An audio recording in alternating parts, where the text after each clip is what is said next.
Light business leaders see an urgent need for Brazil to negotiate tariffs imposed by the United States. The business sector believes that the imposed tariffs are harmful to both countries. Brazil should focus on negotiations with the United States, concentrating on the technical aspects and setting aside political issues. This is the view of former Minister of Development, Luis Fernando Furlan.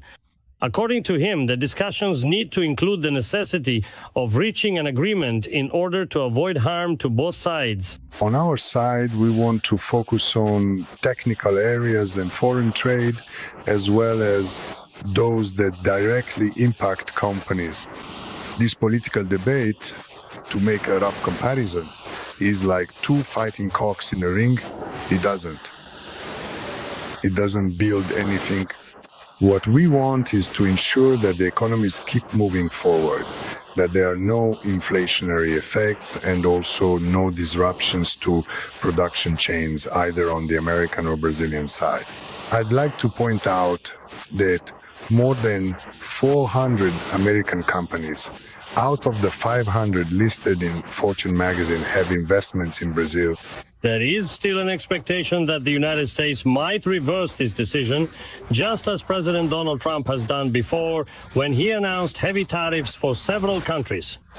Former Finance Minister Enrique Maerel sees the possibility of a reversal and also points out that the tariffs are not limited to Brazil. It's a negotiation tactic, to announce something very harsh and then based on that negotiate and so on.